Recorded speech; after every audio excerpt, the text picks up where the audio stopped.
Today, we revisit A Different World, the groundbreaking series that not only entertained, but also reflected culture, identity, and the struggles and triumphs of college life in a way television had rarely shown before. With its mix of humor, honesty, and heart, it became a defining part of its generation, leaving audiences with characters who felt like friends and lessons that still resonate today. But over the years, some of the incredible talents who brought that world to life have sadly left us. Whether they were part of the main cast or appeared in unforgettable guest roles, each left behind something meaningful, a spark that stayed long after the screen faded to black.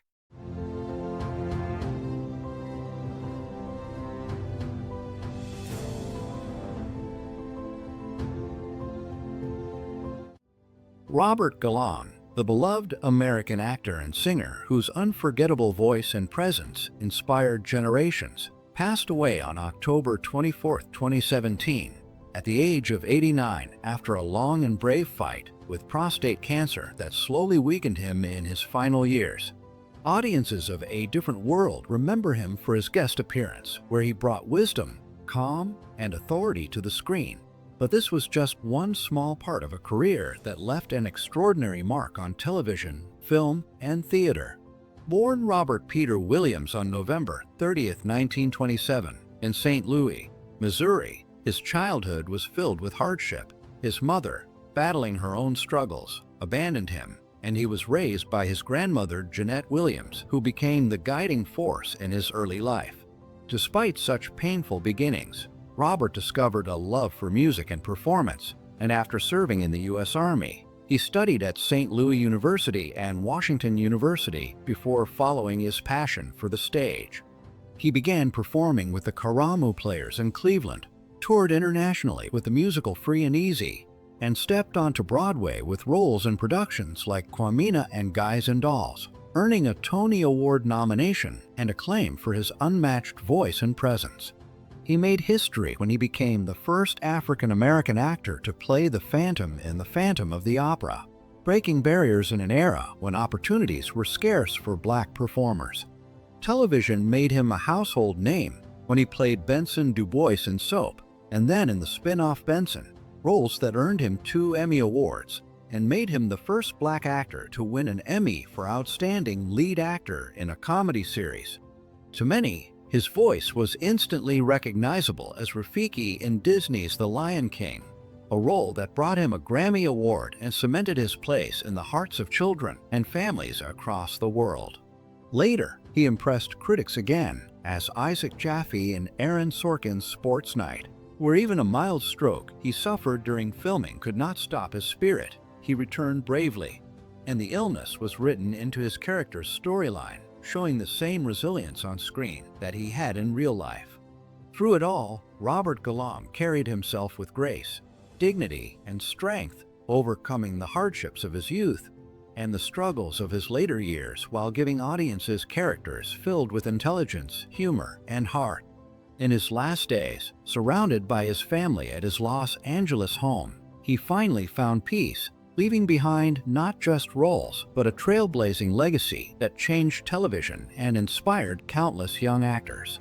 Remembered as Benson, as Rafiki, as Isaac Jaffe, and for his powerful presence in A Different World, Robert Guillaume's life is a story of resilience, achievement, and inspiration. And though he is gone, his voice and his work will continue to echo through generations.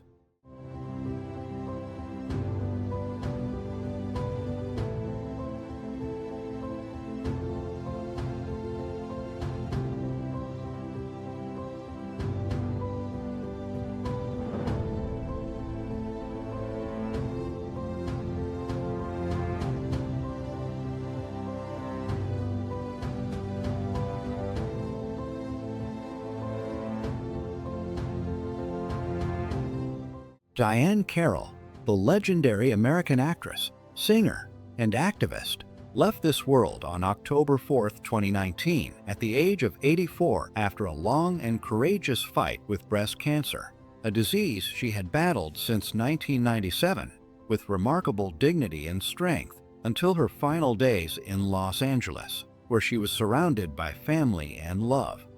to millions of fans of A Different World.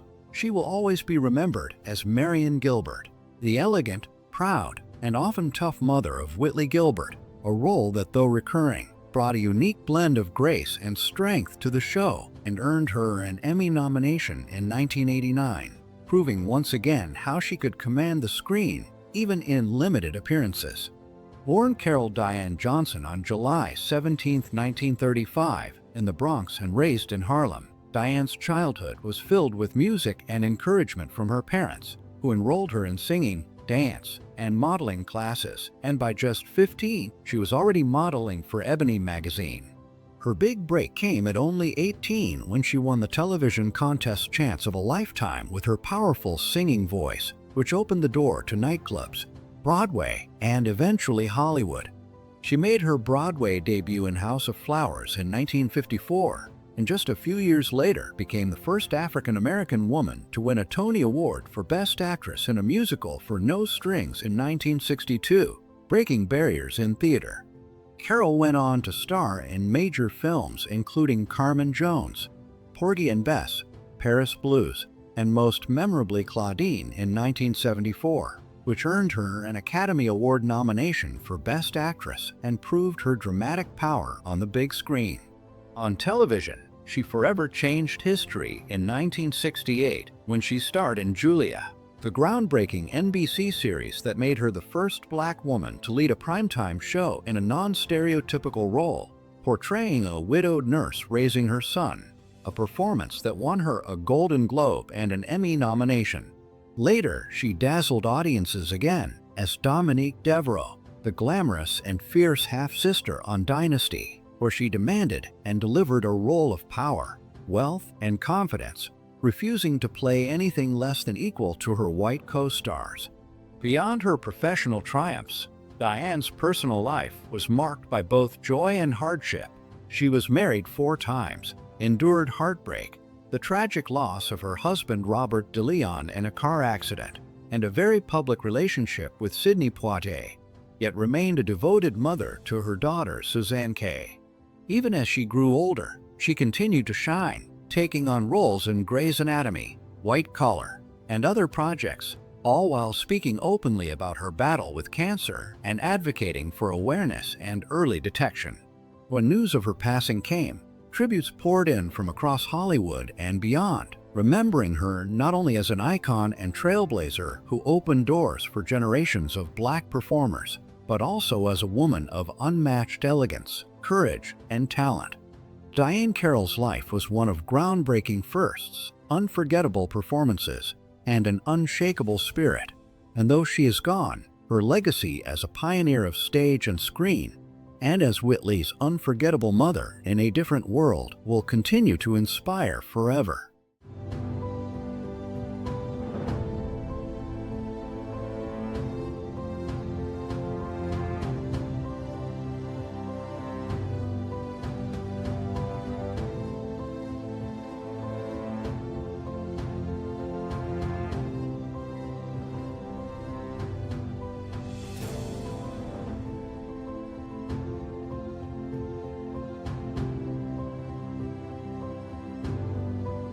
Roscoe Lee Browne, the distinguished American actor and director whose velvet baritone voice and commanding stage presence made him one of the most unique talents of his generation, passed away on April 11, 2007, at the age of 84 after a battle with stomach cancer, a quiet but difficult fight that he faced with dignity until the very end.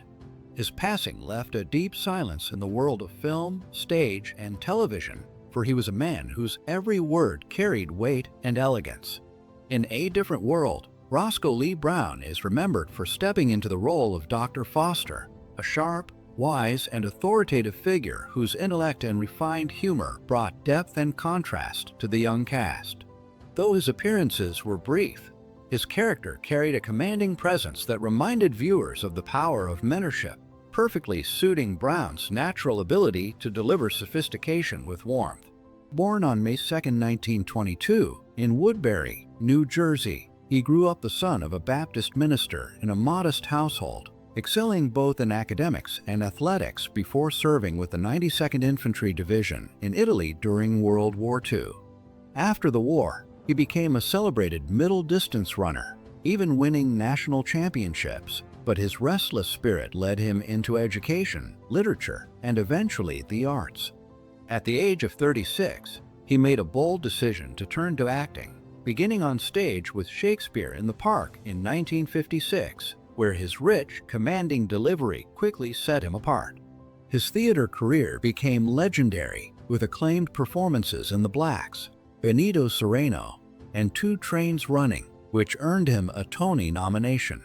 On television, he became one of the most respected character actors of his time, never settling for stereotypical roles, and instead gracing shows like All in the Family, Sanford and Son, Soap, Maude, Barney Miller, and The Cosby Show, where his role as Professor Foster earned him an Emmy Award in 1986.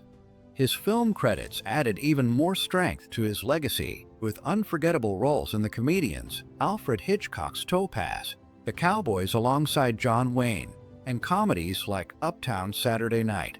Beyond acting, his deep, resonant voice became his signature in narration and animation, most famously as the voice of the narrator in Babe and as the Kingpin in Spider-Man, the animated series. In his final years, even as illness slowed him down, he continued to perform, never losing the calm authority and eloquence that defined him.